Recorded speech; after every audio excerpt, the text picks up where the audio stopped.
Hello everyone and welcome to a new Let's Play of Strategic Command American Civil War.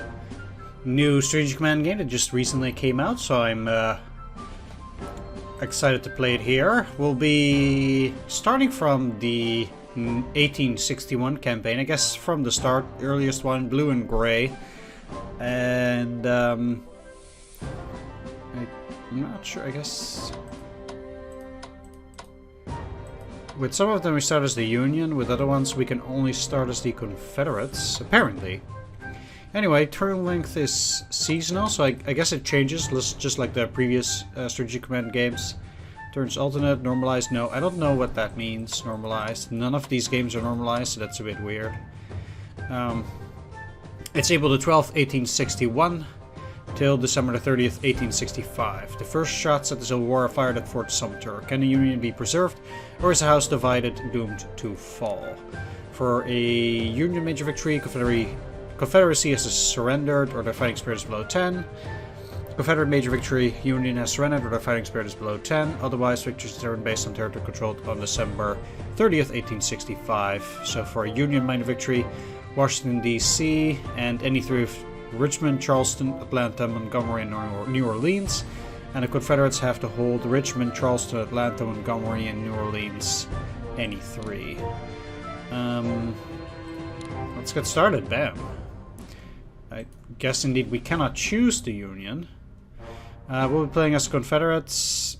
I guess for now just intermediate difficulty and no computer bonuses. We'll see how that goes. There we go. We'll use 3D units. Actually, don't really like these counters, these NATO counters here that much. I'll just use this. It's actually a bit more visible for me. Why would I not use national colors? Not sure. Let's see. Display national colors on the game map. Yeah, of course I'd want that. Moves, retreats, everything. Blah. Yeah, let's also put that. Yeah. Advanced. No, we're fine. All right, let's hit it. 1861, blue and gray. Let's get it on. As usual, I have to play as the losing side in these kind of games. Usually most excited to try and go for an historical outcome. Might at some point just try to defeat the Confederacy as quickly as possible as the Union. But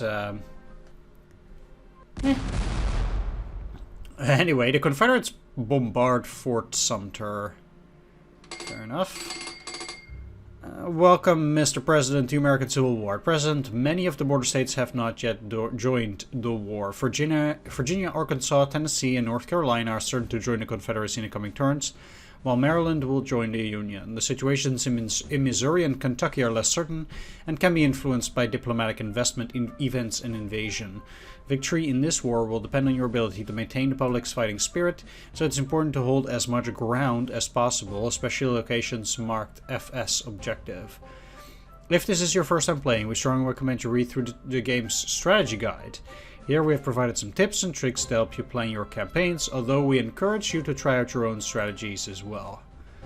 Well, it's certainly a blind LP, as I have absolutely no experience with this currently. Seems like they also have entire Mexico, interestingly enough. Like literally entire Mexico. Huh. That's actually pretty interesting. And then basically all the way up to Honduras and Nicaragua, interestingly. Guatemala City. Either way, there's also Cuba, apparently, which is, of course, Spanish. This is Haiti. Puerto Rico is also Spanish. And then we have Bermuda, which is British. And up here we have Canada as well. Should be, yeah. I would assume that's part of the British or Confederates. Weird. Okay. Well, I'm not one to complain. Either way, at the moment, we hold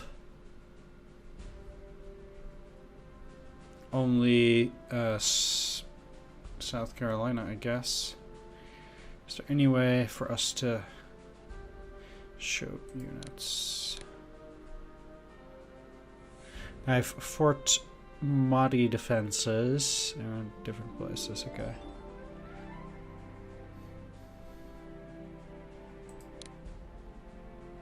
Reinforced tool, no thanks. Alright, so I guess rather just like the other games, we have research here. Well, currently we have as the UK, there was 0 MPP. All of these have 0 MPP except for the Confederacy. I guess Montgomery is the capital. We have to certainly protect those GA cities, supposedly. Let's actually see, because in terms of war maps, convoy maps, so we'd also have to protect convoys, most like.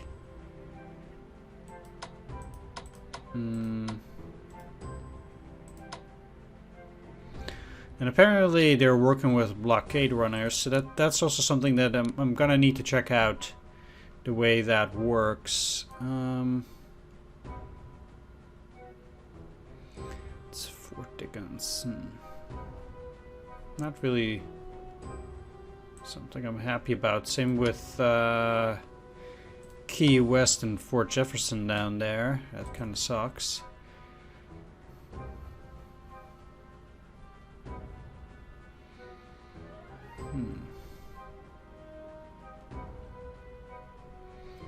So Texas is in there. Fort McIntosh, huh? Anyway, we do have 350 points. With the diplomacy, there seem to be a couple of states that we can influence here. So currently, we can influence UK, France, Spain, but it seems like Kentucky, Missouri, the Apache, the Cherokee, Chickasaw, Choctaw, Creek, and Navajo, and Seminole, Pueblo, and Osage. Let's see. Seems like we might not be able to influence to get Kentucky into the Confederacy, but we could Missouri, which is interesting because we have Kentucky here. I thought Missouri.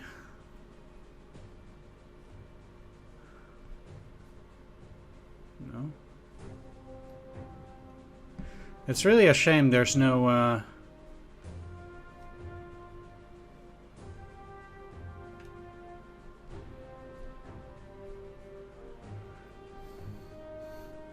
ability to check the different states.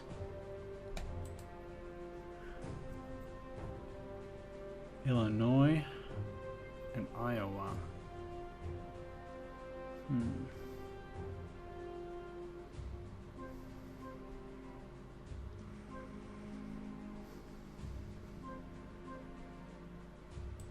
Well, not only would I want to do research, I guess infantry equipment is probably one of the most important.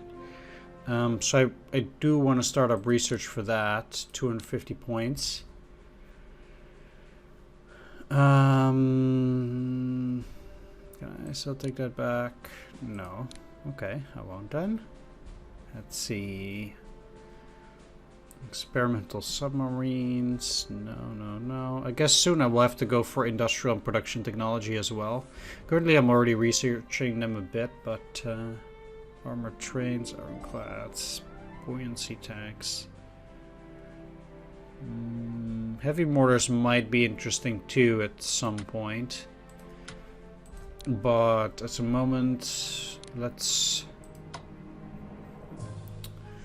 see. I cannot. Yeah, let's invest in Missouri here. And that's it. 0 points. I have no units. I mean, not any real units. We have forts, but they cannot move. So I guess already that's going to be the first turn here. Yeah.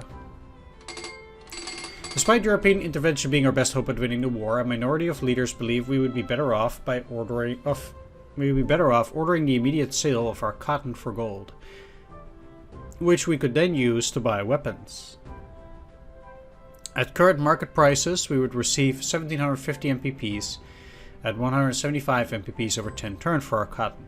Flooding the market with cotton would leave Europe with little incentive to recognize us. So if we were to sell the cotton, then we would then be unable to choose a sponsor, and it would be extremely unlikely that any European power would ever enter the war. Selling the cotton will also be an unpopular move, costing us 8,000 points of fighting spirit immediately, as states' rights activists denounce our actions, and a further 4,000 points when the price of cotton inevitably falls. Would you like to sell the cotton? Yes, or hold on to it in order to use it as leverage in negotiations with Europe? Well, historically they held it, and it's probably the best choice too. This is likely to be the most important decision you'll make in a war, so be sure to consider your options very carefully. Selling the cotton, yes, is recommended if you're not confident in your ability to bring a European power into the war, or if you're pursuing a strategy aimed at winning the war very quickly. All three Europeans have highly advanced technology and large infantry and naval forces that will greatly alter the balance of power in your favor if they can be convinced to enter a war, so it will be a good idea to say no in order to keep European intervention as a possibility. Note that if the chosen sponsor nation reaches 75% mobilization, the cotton stockpile will be automatically sold at a much higher price if they enter the war. Confederate fighting spirit will increase dramatically while Union fighting spirit will plunge. Further information about European intervention will be found in the strategy guide. Historically, the Confederates held more than 95% of their cotton stockpile. No. Losing it throughout the war as stores were captured by Union armies or destroyed. So I'm gonna hold on to it. We must now decide which European nation will be the focus of our diplomatic efforts. The three European nations each offer similar levels of military power, but they also each have their own unique advantages, which can be seen in the notes section of this decision or in more detail in the strategy guide. I believe that our best strategy would be to attempt to convince the British to join our war effort, but many would argue that all three European powers will be of equal value in this war of independence. If you would like to order our diplomats to London in the hopes of bringing the UK into the war, select yes. If you believe our interests would be better served with French or Spanish support, select no. Another decision will then be offered so that you may choose between them. Unique advantage offered by European powers upon entry. Additional blockade runners will operate from Nassau. The Mexican Empire will join as a minor nation should France join the war after December 1861. Spain, a blockade in the Pacific will prevent the Union from receiving MPPs from California. Further information about European intervention may be found in the strategy guide. Historically, the Confederates sought to bring Great Britain into the war, ultimately unsuccessful. Let's go for Britain. Yes. The secession of Virginia. Yay. No surprise there. They moved to secure the Norfolk Navy Yard. I guess so indeed then we don't have to do that stuff. Sweet. Maryland General Assembly votes against secession. Going into the Union. Anti-war Democrats and Confederate sympathizers riot in Baltimore. Sweet. That's fair enough. 75,000 volunteers. And proclaims a blockade of the southern states. What the...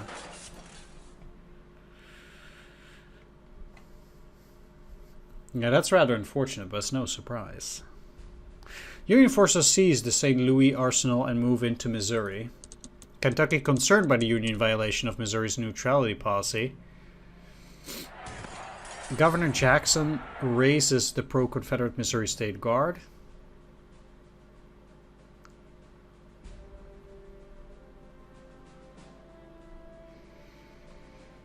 Union garrisons evacuate forts in the Indian Territory, and the Confederate forces occupy the forts in the Indian Territory.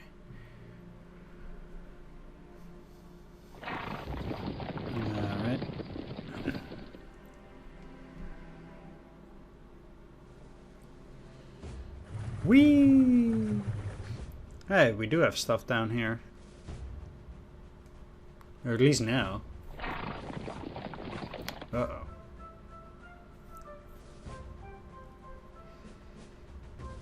Confederates celebrate the secession of Arkansas, which joins the Confederacy, and Tennessee, and North Carolina.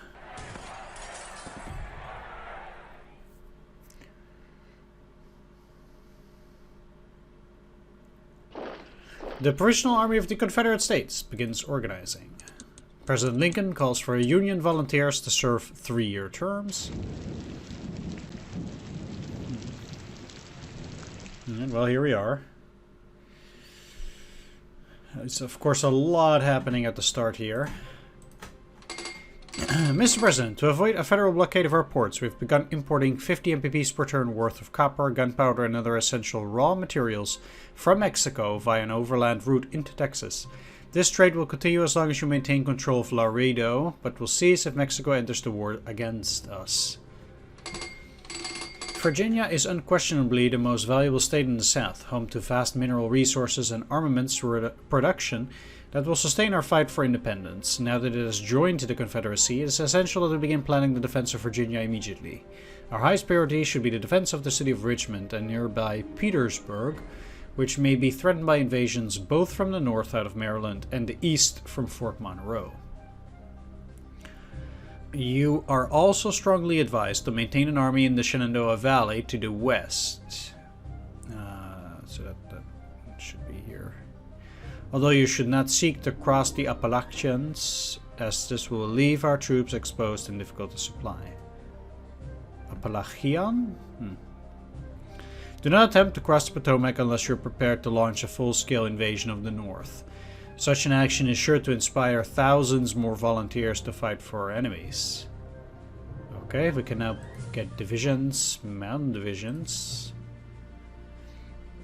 Deploy a brigade now.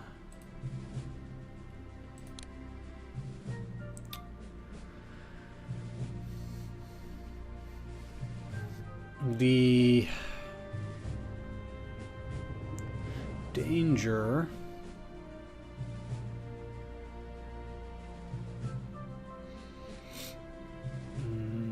I cannot deploy to Missouri.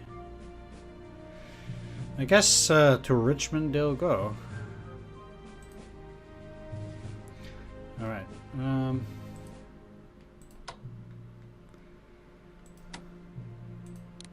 Because that one cavalry might not be able to take the Missouri State Guard Regiment. Potentially.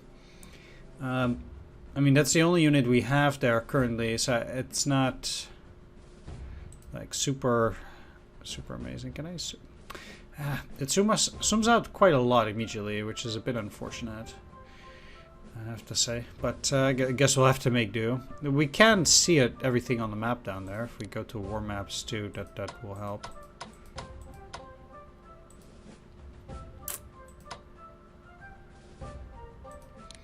I don't think it's very useful to try and conquer those Indians. Yeah, you'll get some of their territory. But they don't seem to produce all that much MPP. Like, a little bit. Fair enough. But just not too much here. I'm not quite sure. I guess they're a Confederacy. But they don't give you any MPPs here. Interesting. They're getting stuff from Kansas, huh?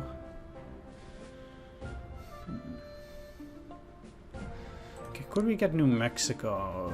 No, we couldn't.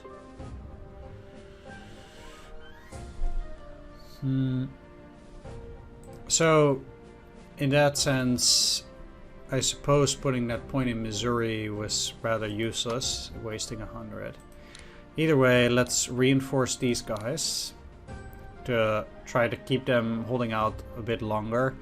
Seems like they can't even attack, but I'd like them to go and entrench anyway. I'll need HQs as well, but not necessarily immediately, and they're very expensive. Let's see here. So if I just go and start out with one division,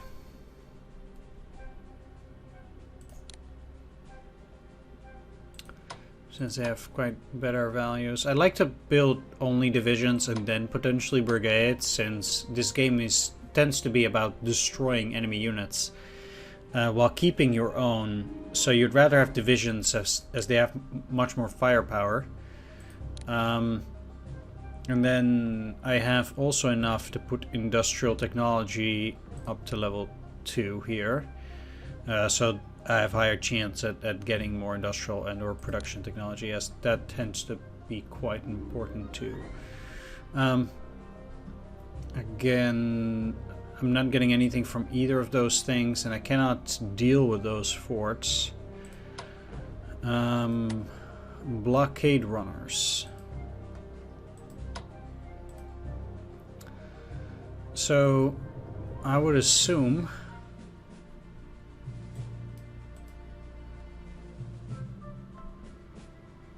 Western Union, Mexico.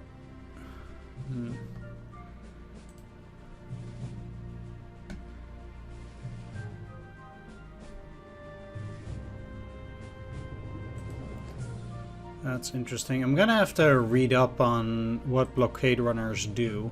So I'll be right back as to see how to use those to maximum effect. I'll be right back. Alright, it seems like I just have to keep the ships there. So supposedly these... Alright, this is just a timber-clad and a gunboat. Well, I guess I should send them upriver.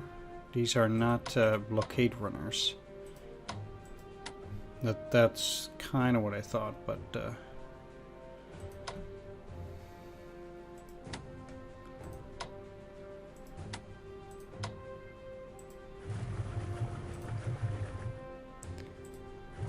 let's send them upriver so they can work with that.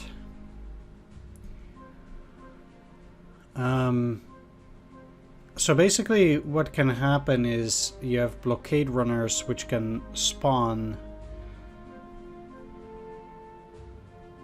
on certain points. That's the way I gathered it. But I don't think it's active yet, so we'll have to see basically. At any rate, the only two units that I'll get now are these, and there ain't too much else that I can do at the moment, even now, so once again I'll just ship the turn.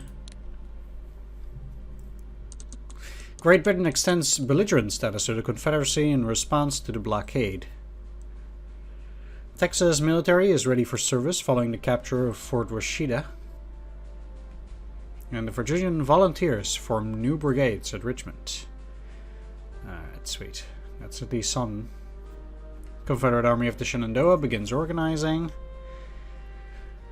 And the War Department reports progress in spying and intelligence development. Sure, that's fine. I don't really care that much for that. Don't see anything from the Union so far, but they'll be getting their turn now. So I'll have to see.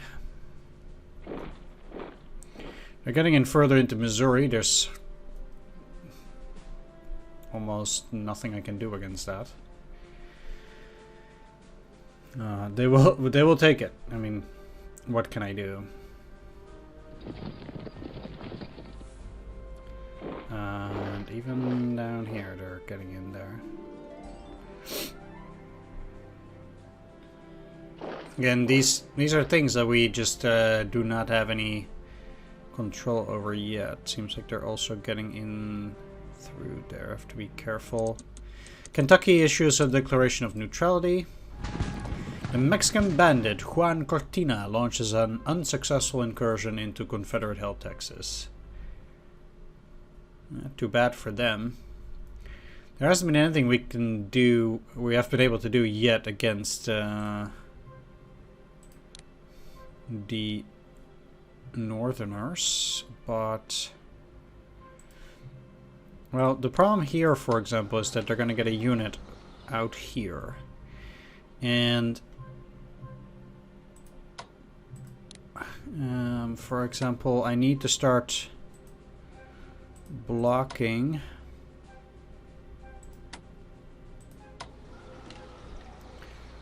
them at the very least at Culpeper and at Fredericksburg here. I'm not so sure whether they can get over that fort that quickly from Fort Monroe. But first of all, I want to do this, set this to manual. And Beauregard can only take 3 guys, apparently. Neither of those are attachable. I need to see how powerful cavalry is. So, properties of cavalry. So, 2233.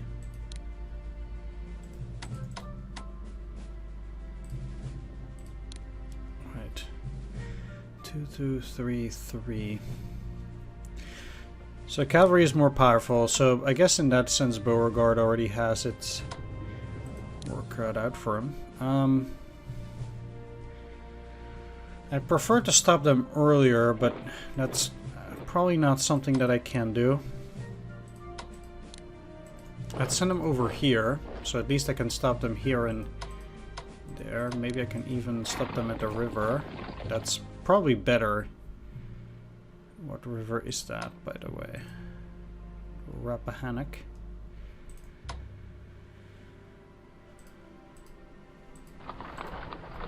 So I'll block them there. Of course, they're coming out of Alexandria. Unfortunate. I'm inclined... You see, I don't think this brigade will find it possible to defeat the Fort Magruder defenses there, nor to go around. I could send one of these over here.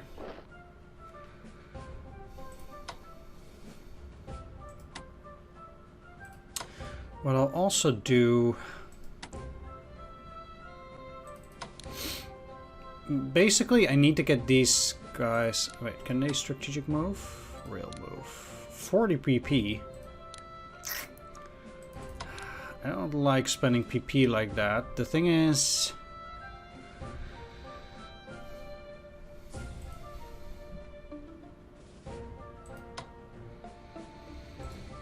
I have to make a choice. Going into Harper's Ferry will likely get whatever unit I have cut off, but if I can...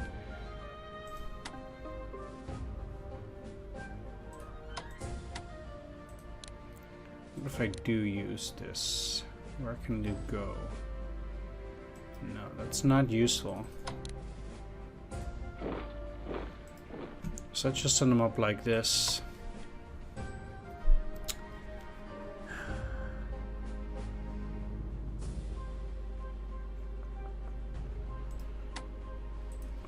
I have to make a choice. If they go in here...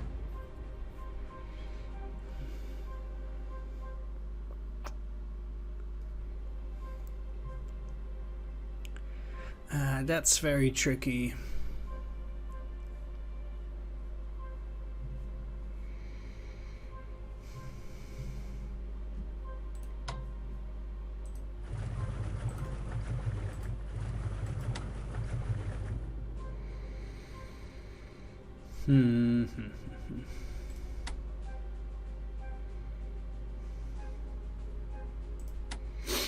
Right, I'm just keeping them there like this. No sense in trying to attack.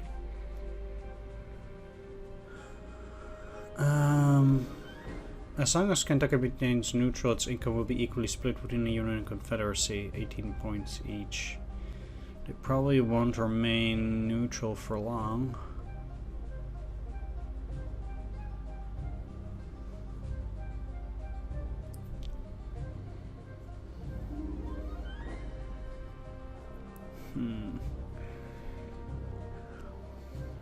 The trickiest part really is, am I gonna go to Harper's Ferry, or am I gonna block the Shenandoah River here?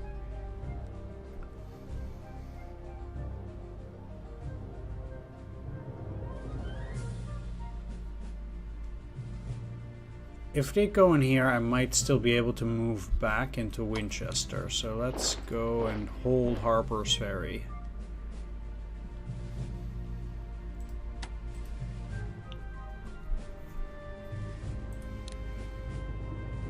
Cannot go for any of this research. Maximum is 2,800. We're at 1,400 now. Certainly going for an additional infantry equipment this turn. What does infantry tactics do? Increases the artillery defensive values of division, corps, man divisions, and marines, and the naval defense values. All infantry units except rangers and engineers also get plus morale. Yes. Let's start with one, and then I'll also purchase another division.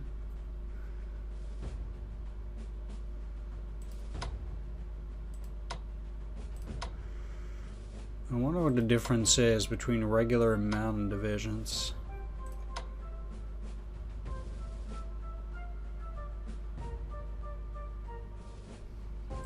I kind of need another HQ as well, but it's too expensive for now, and I don't have that many units, so let's just purchase another division for the moment. I would have loved placing this in Virginia.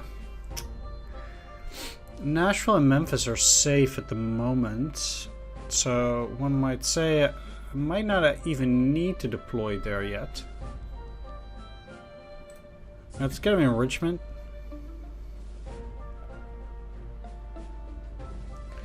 $113 left.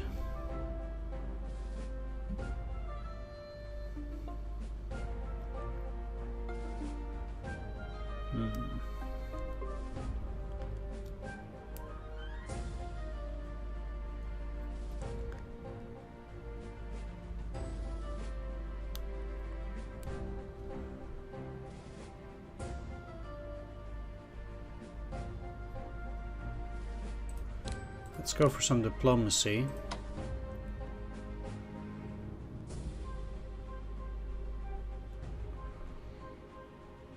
I'll put some into Kentucky, actually. I'd like to keep them neutral. And invading them, I don't think it will do me that much good. You try to do that. That's actually pretty interesting.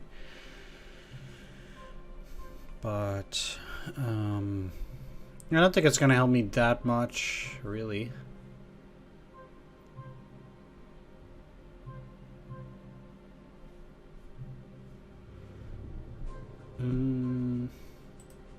Yeah, most of all I'd like to get into UK, but that's 200, so it's very expensive. Let's go for a final turn for this first episode here. The Missouri State Guard, despite receiving tens of thousands of volunteers, suffers from shortages of equipment and is unlikely to keep the Federal Army out of Jefferson City indefinitely. Although efforts to reinforce the area are unlikely to save the city, our other forces in Missouri are well positioned to maintain control of at least part of the state. If you wish to prioritize this sector, we can send a command staff in the form of a Confederate HQ unit under General Sterling Price to Springfield, Missouri. Price would then be able to train and equip our forces there so that they may offer more effective resistance against the Federals. Providing Price with the necessary reinforcements will be quite costly, requiring a total of 335 MPPs at 125 for each of the next 3 turns. Notes. It's slightly more expensive than if it was purchased in the purchase screen. Despite this, the extra cost may be worthwhile if you intend to prioritize the defense of the West, as Price will be deployed immediately, ready to support your units in southern Missouri. If your focus lies elsewhere, it may be better to say no to this event. If you say no, it will remain available for purchase in the purchase screen. Historically, Price's command staff, including Adjutant General Lewis Henry Little, played a vital part in the organization of the Missouri State Guard from May 18th, 1861, ultimately leading to victories at Wilson's Creek and 1st Lexington that summer. Sure. Starting Price received a command staff in Missouri. They need troops, though. They're not going to be able to hold that. The government moves to Richmond. And Arkansas volunteers form new units. Sweet. There we go. These units will move up, definitely. New units formed in Virginia as volunteers continue gathering at Richmond. Sweet, another HQ. So it's good that we're not purchasing it at the moment. That's a lot of guys. River gunboat Jackson is commissioned into the Confederate Navy. Texas raises forces to defend the Gulf Coast. Good. Gunboats owned by the state of North Carolina join the Confederate Navy.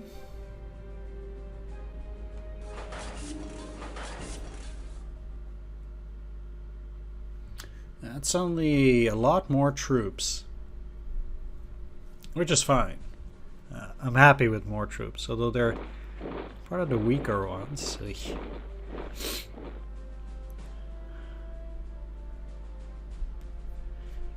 Certainly is a problem that these guys are all over the place. Take West Virginia here. Okay, good. Holding them down at least for now. One turn.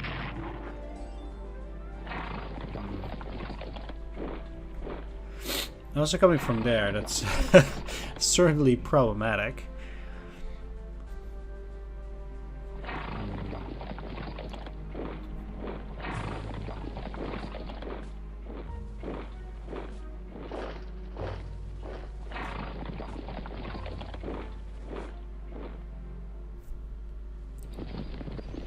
That's no good.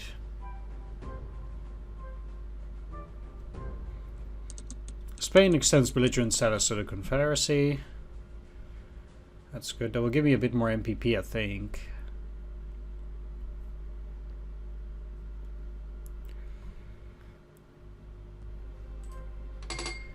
In light of the great industrial importance that Virginia's foundries have to the south, the decision has been made to move the government to the city of Richmond. Located less than 100 miles from Washington, D.C., your new capital is likely to come under attack. It is vital to maintain control of the symbol of our independence. We get 500 fighting spirit points each turn we hold Richmond. Despite the efforts of the Missouri State Guard, it's unlikely we'll be able to maintain control over all of Missouri indefinitely. When Jefferson falls, we can expect the North to install a new government in the state, making Missouri fight as a full-fledged member of the Union. More importantly, when this happens, they will gain control of the entire state, except for whatever our forces physically occupy at the time. In order to prevent this from isolating our forces, we should seek to occupy towns from which our troops may gather supplies, and avoid advancing too far north to the Arkansas border. It is also advisable to keep some small units in northern Arkansas, so that communications with forces in Missouri can be restored as quickly as possible. Yeah, that's fair. Makes sense. They didn't get either of those places, interestingly enough. They just decided to go and stay there. And also there.